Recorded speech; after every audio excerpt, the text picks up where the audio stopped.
All right, welcome everyone. My name is K. Michael Russell. I am a comic book colorist, and welcome to my YouTube channel. So it's that time of the year where everyone does their year in review, end of the year type videos, and I don't know if you guys are interested in this stuff, but I thought I would do it anyway and just kind of go through, all the projects that I've worked on this year in just a broad way and show a couple of pages and some of my favorites and let you know what's going on and let you know what's coming and take it from there. So, you guys don't want to see me this whole time, so let's do this. I mentioned this in the last video, but in case you didn't see that one, I want to, in the interest of full disclosure, kind of explain something. The editing in the videos are going to change a little bit. I've always been a pretty light editor, kind of a lazy editor, mainly because of time. Like, I normally don't chop out every and ah and everything, pause in the videos, but I've been doing a little bit more of that lately, and there's not going to be as much of that, and it's weirdly because of a health reason. Um, I still don't know exactly what's going on, but I've got an issue with um, my shoulders and my hands whenever I hold a pen for too long, if I use a mouse for too long, um, especially sitting in this chair. Um, my grip starts getting weak. When you're lifting something heavy, you're helping your friend move a couch. You have to like hold on, give me a second, let me set it down, and I need a minute, and then you pick it up again. I'm getting that like holding a stylus right now, and I'm trying not to. I'm hoping there's nothing serious. I don't really know yet. Had an MRI this week, and I've got a doctor's appointment follow up in a couple weeks to try to figure out what's going on. So I'm trying to spend as little time as possible editing and try to do to keep myself available to actually work.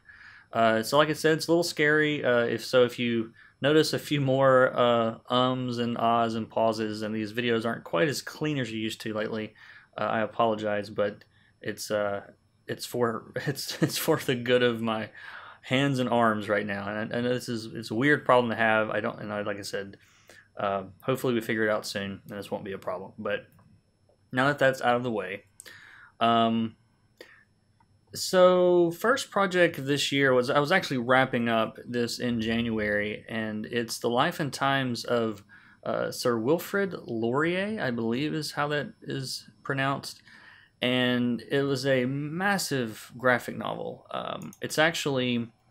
It was described to me as sort of like Scholastic in the States.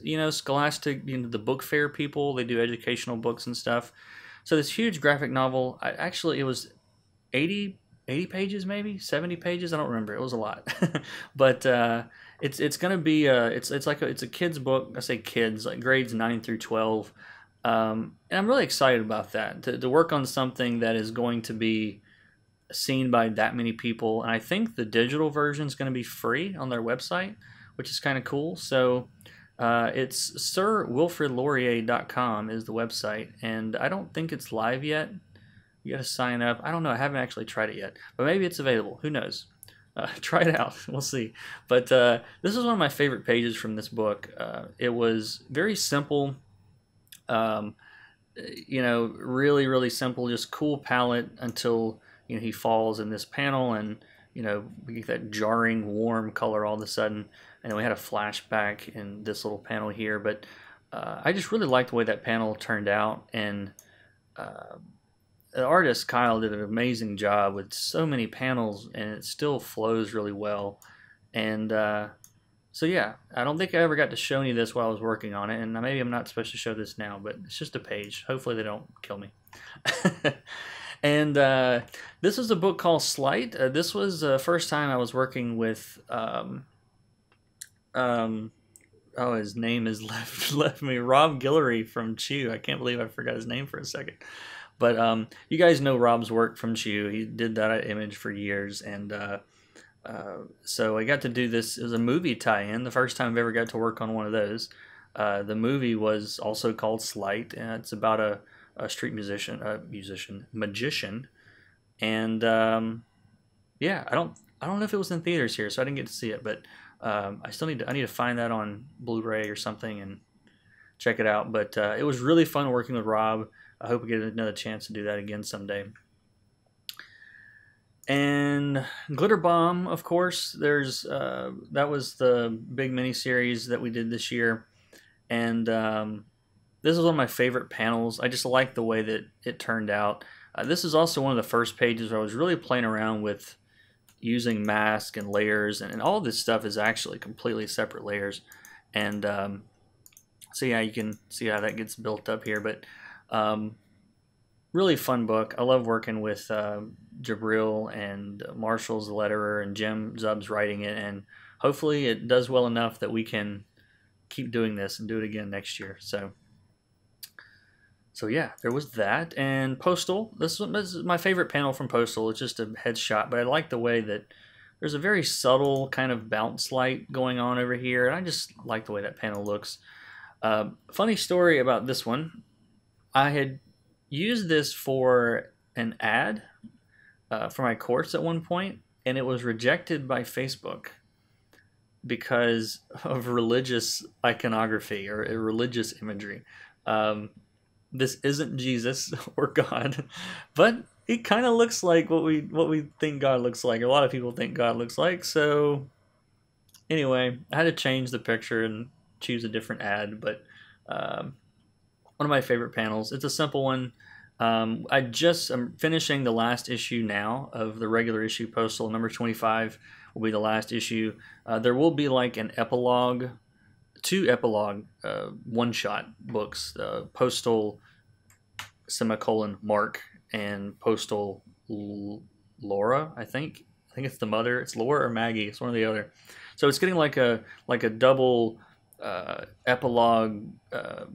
Is that a two-shot if there's two of them? It's not a one-shot? Anyway, that's going to be coming out early next year, so keep an eye on that. And there's Hack Slash Resurrection. This is the second time that I've been lucky enough to work on Hack Slash. Hack Slash Son of Samhain was the first Image book I ever worked on. And it was actually the second full issue of anything I'd ever done, which I failed to mention that to Tim when he asked me if I could do a page or do a book in 2 or 3 weeks, I think it was. I'm like, yeah, sure. I can figure that out. So anyway, back on Hack Slash again. It's a gorgeous book, and Tini Howard is killing it on the writing is just amazing, and it's so funny and smart but then also everything that you come to love about Hack Slash and monsters and killing and gore and all that fun stuff. So it's Hack Slash Resurrection. Currently working on issue number 5. I think 3 is on shelves. I don't ever know when anything is coming. I never know. I don't never know. That's not right. Anyway, I might edit that out. I might not. Oh yeah, the very first page I ever did in Procreate. This is simple as far as the rendering and all that, but this was by Juan Gideon. He's a friend of mine. He's an artist. He's worked on Strayer and Ghost Riders, or what was Ghost Racers? What was the name of that book? I can't remember. He did a Ghost Rider book, and yeah, I met him a couple years ago at Heroes, and he's a really cool guy, and he had posted these on Facebook, and I'm like, dude, you have to let me color this, and so he sent it over, and I was kind of doing a Dave Stewart impression with this palette, but I like the way it turned out, and I like the blue diamond. I know it's a weird thing, but I just said, screw the rest of this palette. I want this diamond to really pop out. She's a thief. She's stolen it. So it's like the only thing even close to that color on the page. And so maybe it draws too much attention, but I think it works. I actually debated quite a bit about this secondary light up here because I thought, is this distracting? I don't know. I ended up leaving it, and yeah, so there you go. I did that, and this is one of the second pages I think I did in Procreate, and I was really just kind of goofing around playing with it, and I another Juan Gideon special. This was a commission he did, and I just like the way it turned out. I love these glows on the hands. Like, it took me a minute to figure out what I wanted to do here, and I just kind of accidentally did the red around the edges and the yellow inside, and it ended up looking cool. So, patented Bob Ross happy accident. So there's that. And for October, a lot of guys were doing Inktober, and Chris Somney, who is an incredible artist, primarily working for Marvel. I think Captain America now, and he's done Daredevil, and but he did a series of Batman images. They're all Batman, all just black and white drawings, and I did a color sketch on all of them, all 31. There were 31 days in October, and I did a color sketch for every one. They were very, very quick. I mean, literally like 2 and 3 minutes each. There was no flatting. There was just throwing color on there. And my goal was to do as much as possible with as little as possible. So pretty much all of these are just a handful of colors, maybe 2 or 3 colors. This one is just 2 colors. You've got the yellow and then the tealish color. And like on this one, I used the white, the same kind of teal color, and the yellow on Robin's cape. That's it.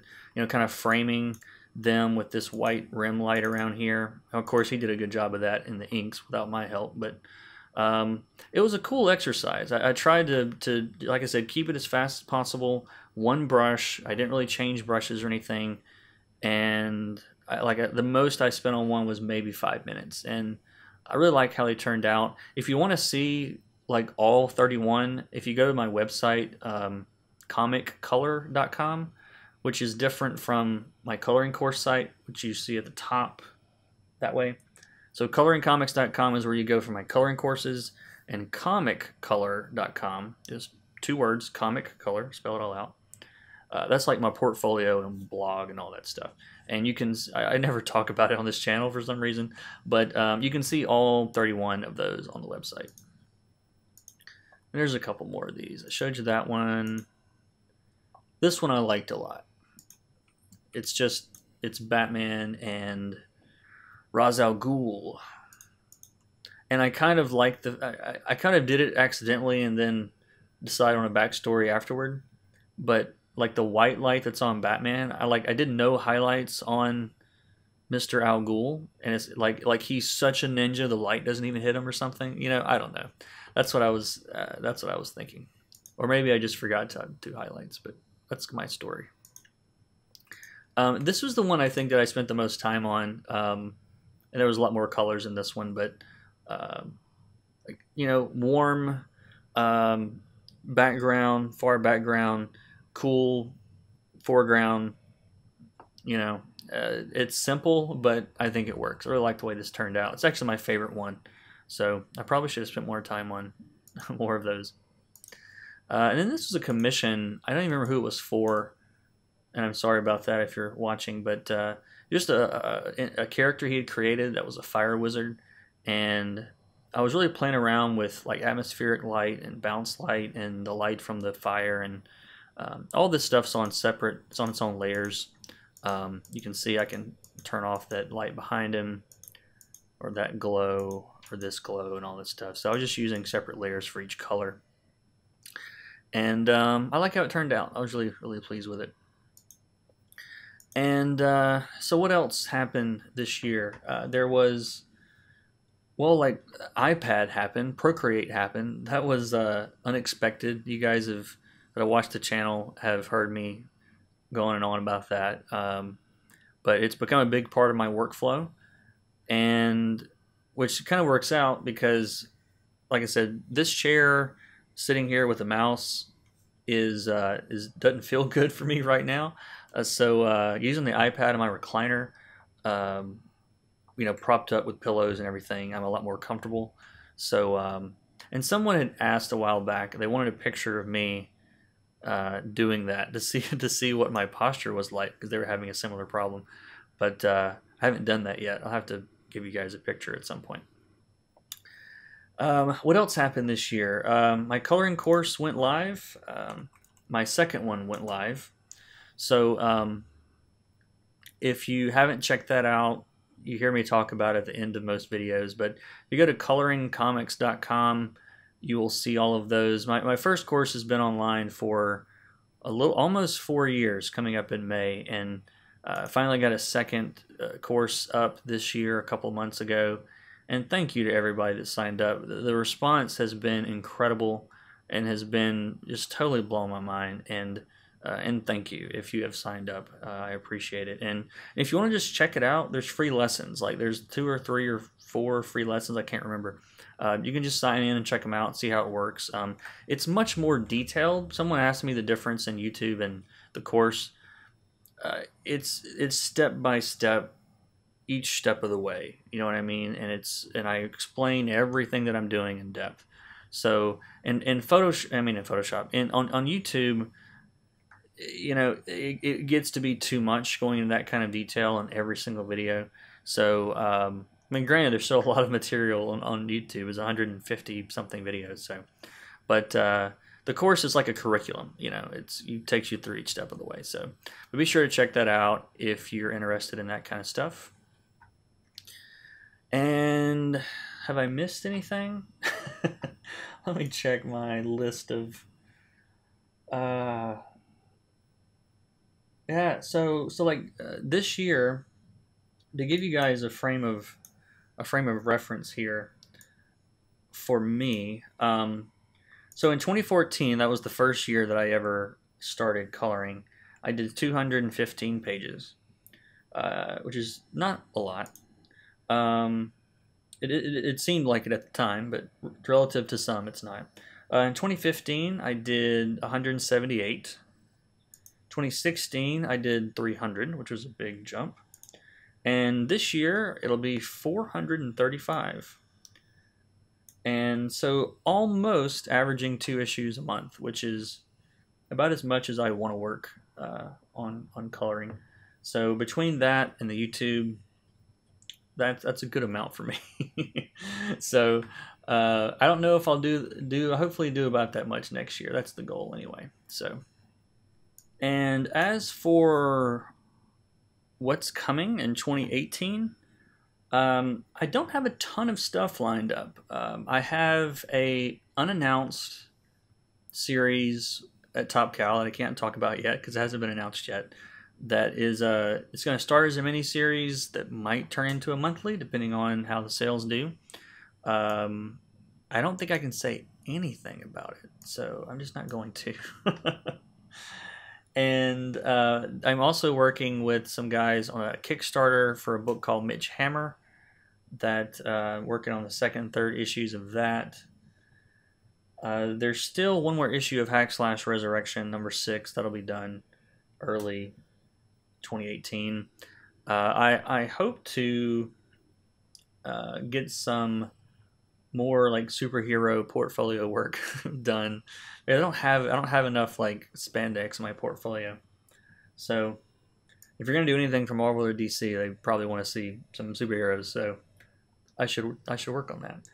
And as far as YouTube and the courses, I do plan on still doing videos on YouTube. Those will keep coming. I want to branch out into other stuff, and I'm honestly, this is a debate that I'm having internally. Like, I'm not really sure the direction that I want to go yet, because I don't want to alienate people that are here for coloring tutorials, so I'll always do coloring tutorials. But I want to branch out and get into some drawing classes. Like, I actually get asked more often than I would think about inking courses or drawing courses and that kind of stuff. And you know, I've been drawing since I was 2, my mother said. Like, as soon as I could hold something to like scribble with, you know, and it's something I've done my whole life. I've never really done it professionally because I learned pretty young that I don't like drawing things that I don't want to draw. And in comics, you know, you have to learn to draw everything. And so It's also from a time standpoint, you can get a lot more done as a colorist, work on more projects at the same time. And it's something you can sort of chip away at, and not have it be your life. And when you're drawing, it really, if you're drawing a book, like that's a full-time job, period. One book a month is a full-time job. And I mean, it's not to say that like I'm good enough to go pencil a book, because I don't think I am, at least not right now. But I do have skills, I think, that I would feel comfortable enough sharing, and things that I could teach. And it's something I get asked about pretty often. Is people that have taken the classes or watched me on YouTube and enjoy it and say, "Hey, can you teach me how to draw too?" So I don't know how I want to handle that yet. I really don't. And I know there's a big demand for more Procreate tutorials from a professional. I mean, not that there's a lot of, I won't say there's a lot. There are some professionals on YouTube teaching Procreate. They're not really comic specific that I can find, or haven't looked that hard. But so I don't know. Maybe you guys can tell me in the comments what you think about that. Give me some ideas, because I am all ears about, would you mind if you saw a how to draw cartoon characters video pop up on my channel? Are you going to unsubscribe and leave me if I start doing any of those? It'll never be like the point of the channel, I don't think. But I do want to mix it up and get into some other areas, because honestly, it's one of the things that I struggle with, is what to do videos on sometimes, because I've laid out a lot of information on YouTube, and I never really know what you've seen when you watch a video, and I'm just being perfectly bluntly honest. Like I said, this is totally off the cuff. There is no script for this. I'm just telling you what I feel here. It's something that I want to try to figure out in early 2018, is to see, how do I not alienate new people coming in. I don't want to send them to like a 3-year-old video that, I mean, there's still good content, but I think I've made the mistake before of assuming that, okay, I've covered this material in this video 8 months ago, and my viewer saw that, so I don't have to rehash that here. But sometimes I should, So that's something I'm still working on, and hopefully I will figure that out. And feel free to comment. Like I said, I'd love to hear what you guys think about it. And yeah, we'll see where that goes. So this video has probably gone on long enough, and I think only the hardest of the hardcore fans have watched at this point. So thank you for watching. As Borodante said, I guess you did if you're here. So so thanks for putting up with me. Thanks for sticking with me. And like I said, bear with me over the next couple of weeks and months as I try to figure out what's going on medically, and I can make some better videos and hopefully make things you guys want to continue to watch. So yeah, so as always, thank you for watching, and I will see you in the next one. Take care.